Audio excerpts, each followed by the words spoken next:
Hi guys, hope you're doing great. Ashik Mahmoud has requested me to break down this scene and I'll gladly do that. I'll also share a bit of my ideation process. If you haven't seen an explainer video I'll be referring to, I'll leave a link in the description box. So the product, Fontera, is a file storage and sharing service, and the client wanted to emphasize how secure this service is. The information you upload to Fontera is not just encrypted, but it's at first chunked into small pieces, and each piece is encrypted, and then in the end, each piece of the file is stored on a separate drive. And it was a client's idea to show the information chunks as cards. I decided that the cards should be two-sided.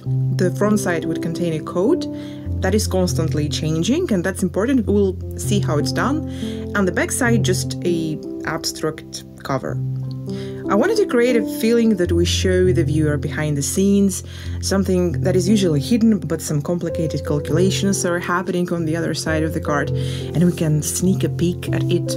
So for that, I needed the flipping, and for that, I needed two sides of the card. That's the idea. The flipping itself is just the rotation along y-axis from -180 to 0. All the layers should be 3D, as you remember. When I'm happy how one side of my card rotates, I copy and paste the keyframes to the other side of the card. And it's important here for the keyframes to be identical. Once they are copied, I don't mess with them anymore. Here in this case, I also have parented supporting layers to the, how should we call them, master layers, because obviously I want the code to rotate with the card, right? And then I simply move one side of the card right onto another one. Somewhere around 90 degrees, when my card switches the sides, I have to cut the top layer, the top side.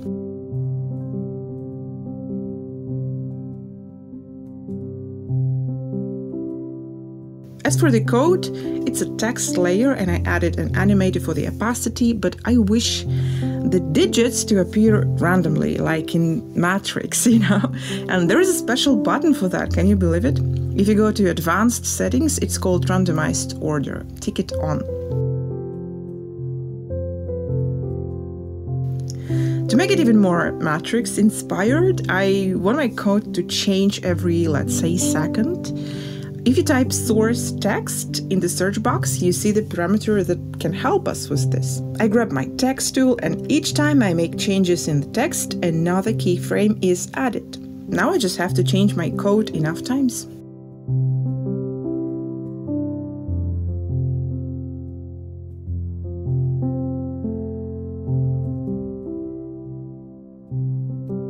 Once per 20 frames seems a good pace to me.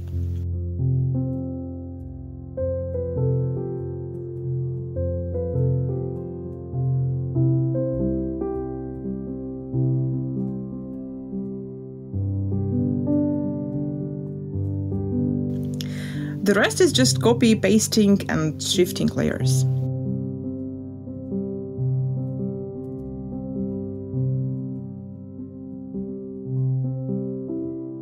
I hope you guys enjoyed this tutorial and my thinking process was also useful.